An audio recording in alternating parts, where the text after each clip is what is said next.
shot and scores! Chabot curled and drives and scores! And the Senators win it. Five apart, another chance, Madison scores! Drake Madison, oh, and got it. Green again, scores!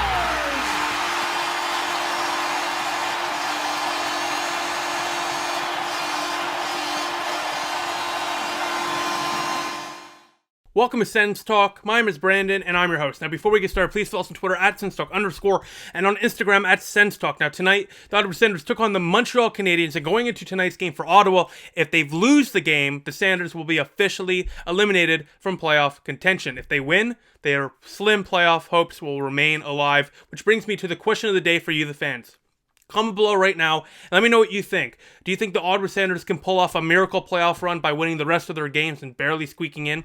Comment below right now and let me know what you think. A lot of people are probably going to be like, why are you even asking this question? Well, a lot of people in Sens Twitter are trying to will that to reality. So I personally don't think it's going to happen. Literally, if they lose tonight, there's no chance it happens. So it's not going to happen in my opinion, but I've seen a lot of people that actually, I think, believe that it might happen. So comment below and let me know why you think it's going to happen and if it will happen. Now, as well, use the promo code SENSTALK, save $20 off your first purchase on SeatGeek.com. It's a great deal. Take advantage of that today. As well, we are honored to be sponsored by the premier culture magazine in Ottawa, Faces Magazine. Make sure to check out the new May issue from Faces Magazine today. Magazines are offered for free in grocery stores and select locations across Ottawa. And this month's issue features a cover interview with Mark Mathot, the great Mark Mathot. Also in this issue, Mark and Brett Wallace discuss their new hit show, The Wally Mathot Show. If you haven't checked it out already, check out that show. Incredible content, and they dive into that all the makings of that show in this month's issue of Faces Magazine. So make sure to get it today for that reason alone. As well, if you're not convinced yet, the May issue also has features on Gord Wilson, Megan Chayka, and Alex Medias of the Ottawa Red Blacks. Also, do not forget to follow Faces on their social channels for great content, crazy contests, plus more. That's at Faces Ottawa for their Instagram, Twitter, and Facebook pages. Now, before the game, DJ Smith provided a few lineup notes, so here they are. DJ Smith said pregame that Alex Fermenton and Anton Forsberg did not make the trip to Montreal today, but he's hopeful that both will be back on the ice for tomorrow for practice and will be playing in their next game on Monday. Now, in the lineup for Alex Fermenton was Mike Amadio, and starting in net for Ottawa was Filip Gustavsson, and for the Montreal Canadiens was Caden Primo starting for them in net. Now, of course, Marcus Hogwarth backed up for Ottawa. To the first period we go. Very fast-paced game. Not much to speak about other than the fact that it was a fast-paced game. The game started at like 7:10. The first period was done at 7:35. That is 25 minutes for one period of play. That is very, very fast. That might even be close to a record. So the first period thoughts. Fast period. Both teams really exchanging a lot of chances. Both young goaltenders, Primo and Gustafsson, forced to make some big stops. Gustafsson, particularly in the beginning of the game, was forced to make some big pad stops on the Canadiens as they were swarming the net. He was tracking the puck well, which is great. Now for the Ottawa Senators in the Habs zone on Caden Primo, they hit the post a couple of times. Josh Brown with a crossbar. A couple crossbars that were hit by Ottawa. Connor Brown as well hit a crossbar. So they hit the post a few times there. Ottawa also got a couple of breakaway chances sort of on Caden Primo, which was either stopped or just put high and above Caden Primo. So after 20 minutes of play, it's 0-0. But Ottawa and Montreal are really getting chances in the second period of play. I would expect one of those teams to score. And Chabot was fantastic in that first period of play. The last few games, he's really put it on another level. And I'm excited to see what he can do in the rest of this game and the remainder of the season. Because Tom Chabot excelling offensively is a Tom Chabot we all love to watch. But besides that, thank you. And let's get to the second period portion of today's video. All right, welcome back. After 40 minutes to play, Ottawa is now up 1-0. And that was a wild second period of play. Before we get to that, who scored the goal for Ottawa? Before we get to that, Josh Norris got into a fight in that second period of play. Midway through, he threw a big hit on Romanov, who is a bigger defenseman, known for tough play, and he's a big guy, so he will fight you. He's known for his toughness. So Josh Norris had to drop the gloves with Romanov, which could have been a bad thing, but it turned out being a great thing for Josh Norris, as he absolutely laid haymakers on Romanov, taking him down, as you can see here, absolutely destroying him in that fight. And what Josh Norris did there is, of course, got the respect, got the boys on the bench pumped up for Ottawa, gave them energy, with that fight, of course, to give them momentum and energy. But more importantly for Josh Norris, what that fight did was put the league on notice. He's a rookie. So that fight, especially against a guy like Romanov, who's known for toughness, for Josh Norris, that fight's huge. It puts the league on notice and lets the people know, the hockey players in the league know that he's not a guy you want to mess with. He will fight you and he will take you down. So Josh Norris, He put the league on notice there. People around the league are now aware that he can fight you. He's a tough guy. He's a great two-way player, and he can also knock you out. So don't mess with Josh Norris. That's what he just proved there. So yes, that was a great thing what Josh Norris did there. He was able to stick up for himself, which is great to see. Got the boys fired up on the bench, but more importantly, he put the league on notice. And now a lot of players in the league, I'm sure, are going to take notice of that, to not mess with Josh Norris. Now, with 5 minutes left in the second period of play, Tim Stützle breaks the deadlock with a beautiful shot past Primo. No chance he could have saw that one. It was a bullseye for Tim Stützle. Finally getting a goal, taking the monkey off his back. The last few games, he's been robbed nearly every single night by the opposing goaltender. Not tonight. No chance Primo would have stopped this one. It's an absolute bullseye from Tim Stützle. And Ottawa takes the 1-0 lead going into the third period of play. My second period thoughts. Well, Sanders finally broke through with a goal in that period. Otherwise, Ottawa was pretty even with Montreal in regards to chances in that second period of play.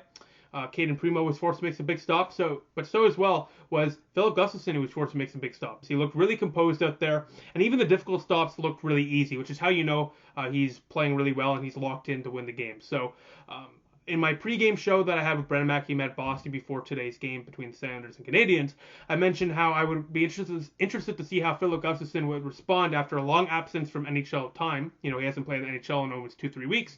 I was interested to see how Filip Gustavsson would respond and if he would continue to play well. Was it just a flash in the pan early on in the season, or is he the real deal and he's ready to make the NHL?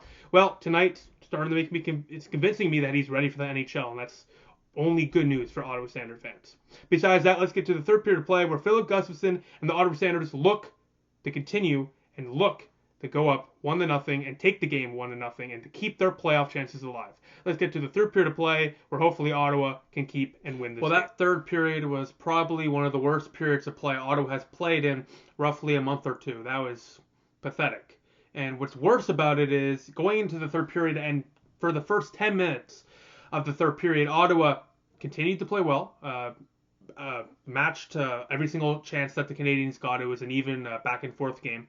And then with six minutes into the third period of play, Evgeny finds Chabot on a beautiful backhand pass. Chabot puts home his sixth of the year to make it 2-0 Ottawa, but the lead for Ottawa does not last long, and this is where things change. Moments after that goal to put Ottawa up 2-0, the Senators take a penalty, and the Canadiens take advantage. Jeff Petrie fakes Eric Brännström, completely faked him out. Went the other way. Petrie went this way. Brännström went that way. And Petrie puts home a goal. No chance for Brännström, for Gustafsson there. It was an absolute beautiful shot from Petrie. A nice move. The Canadiens cut the lead. It's 2-1 now for Ottawa. And then moments later, Suzuki scores on the power play. But this one's called back for goaltender interference. Some people would say it's a controversial call. But if you look back, the other night against Vancouver for Ottawa, Tom Chabot took a shot, and then Colin White put in a goal similar to that one that was called back for goaltender interference. So the goal call may be controversial, but at least the calls are consistent at the moment. But moments later, the Canadiens, it didn't matter for them because they tied it anyways, because they dominated that second half of the third period of play. Tyler Toffoli left all alone on the left hash mark. He slams home a one-timer past Gustafsson, and Ottawa and Montreal are suddenly tied at 2 apiece with 5 minutes to go in the third period of play. And then moments after that, Ottawa takes yet another penalty, of course. Luckily, they kill it. And that third period was just terrible for Ottawa.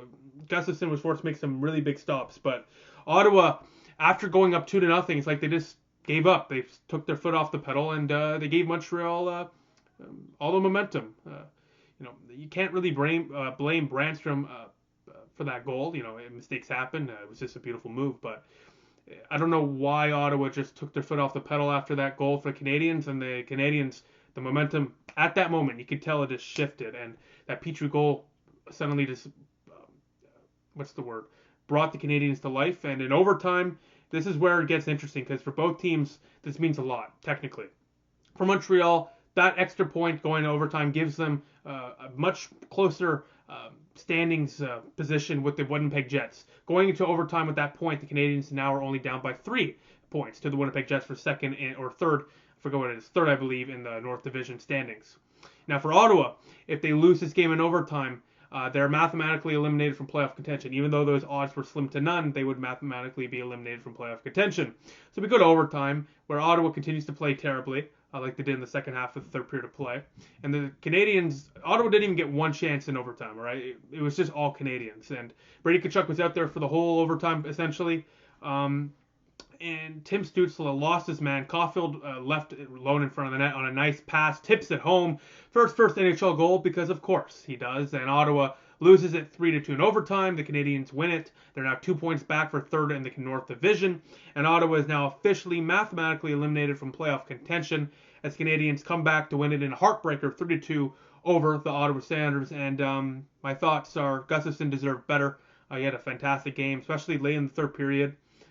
He made some really, really big stops, a couple of game savers, to be honest. It's unfortunate he didn't get the win here. Not much you can do in that third goal for Gustavsson. Caulfield was left alone wide open. And for Ottawa, it's just another lost game. You know, Ottawa probably should have won this one. They lost it, though, and the Canadiens deserve to win it. In the grand scheme of things, honestly, in the last 10 minutes of play, the Canadiens took advantage of all their opportunities, and in overtime, they just dominated. So Ottawa, they should have won this one, but they lost this one, if that makes sense. They gave it away, and the Montreal Canadiens pounced on the opportunity and got the 2 points that they desperately needed. But for Ottawa, hey, this is hopefully a learning experience, and you know, it's a young team. They're going to make stupid mistakes, like those penalties in the third period. They made those mistakes with the penalties. It's going to happen with a young team, and now it's up to the team to learn from these mistakes and get better. Besides that, let's get to the SENS Talk Star of the Night. What about you, the fans? I posted the poll a bit ago. I took a few minutes before I recorded this part of today's video because it was just so frustrating the last 30 minutes of the game. Anyway, so I posted the poll about 12 minutes ago, 80 votes. So here are the results. In fourth place with 4% of votes, Shane Pinto. I liked his game tonight. He didn't score, but he could have scored a couple times. He's always noticeable during the games, and he's a rookie, so he's only going to get better. And he's the fourth star, and I would expect by the end of the season, hopefully he gets his first NHL goal, knock on wood. Third star with 9% of the vote, Tim Stützle with the opening goal tonight for Ottawa. He was fantastic. Unfortunately, he was on the ice for that last goal that ended up giving the Canadiens the win in overtime for Caulfield. Lost his man there. Should have covered Caulfield much better, but he's a rookie. He's going to make those mistakes. He has to learn from those mistakes, so that cannot happen again. Second star with 31% of the vote, Thomas Chabot.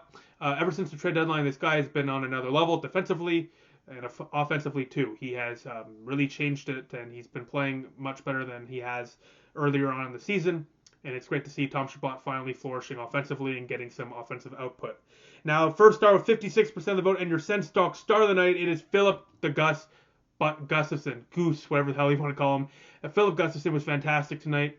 And it's unfortunate, like I said before, that he didn't get the win. He deserved it, though, and I think he's the real deal. I think this guy I think he's ready for the NHL. And he deserved the win tonight, and I think there's many more wins coming in the future for Filip Gustavsson in the National Hockey League. But besides that, the next SENS game is this Monday at 7 p.m. Eastern Time versus the Winnipeg Jets. So I'll see you all then. But besides that, thank you all for watching. Appreciate the support. Make sure to like the video, share this video with your cool stuff, and click the big red button down there, and subscribe to us. And most importantly of all, turn the notification bell on so you get notified whenever we upload a new video. Besides that, thank you for watching. Appreciate the support. Go SENS Go.